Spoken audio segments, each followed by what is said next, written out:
How much jockeying is there for product right now? Right now, every single company that produces product in China is trying to figure out how they can get to the forefront of these production lines at these factories. Diversification is definitely top of mind, but right now, as China starts to come online, every company is trying to figure out, how do I get my products produced first? Where are we seeing these factories come back, and how much are they coming back? Some of the categories I know you've looked into include fashion, electronics, home goods, furniture.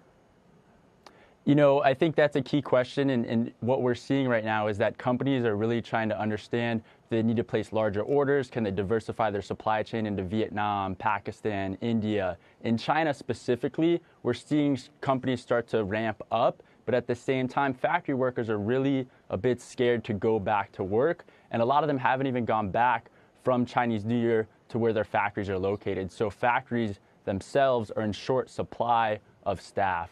I would imagine that this jockeying has to favor the biggest companies, right? I mean, they have got to be the ones who can exercise the most leverage on these suppliers. So it means that the smaller ones, I'm sure, get kicked to the back of the line, and that's probably where they're used to being, frankly.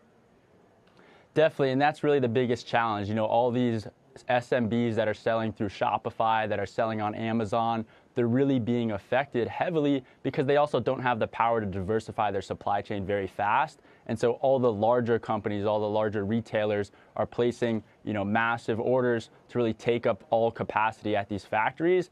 And we're seeing all these SMBs really start to struggle and try to figure out, well, where can I place my orders? And they're starting to run out of inventory. Every SMB forecasted the Chinese New Year closure. They didn't forecast the coronavirus closure. And now we're starting to see a trickle-down effect where third-party sellers on Amazon, a lot of Shopify stores are starting to run short on inventory, and that means they're starting to slow down their ad spend on Facebook and Instagram and Google. So it's going to have a really, impactful effect, not only on inventory, but also on ad spend, because if companies don't have inventory, they aren't going to be spending as much to acquire customers. That's a great point, and that's how we get the larger economic effects. And by SMBs, I think you mean small and medium-sized businesses, correct? So final question on this. If they have a couple of choices. They can either wait and say, okay, in 3 months' time, I'll be able to get my product, or they can try right now to source it from somewhere else. What's your advice to them, or does it depend on what industry they're in?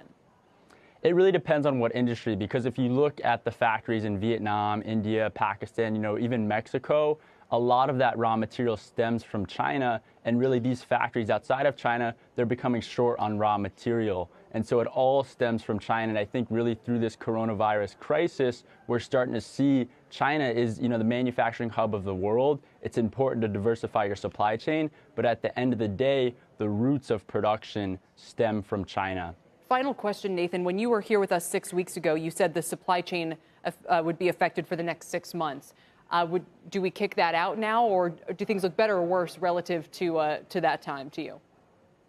I think there's going to be trickle-down effects for 6 months. I think it's great to see factories come back online slowly but surely, but I do think companies are going to be in short supply. And even on the retail side, you look at large corporations like Apple or Starbucks that have storefronts across China, they're going to see effect on revenue because their stores in China have been closed for pretty much all of February.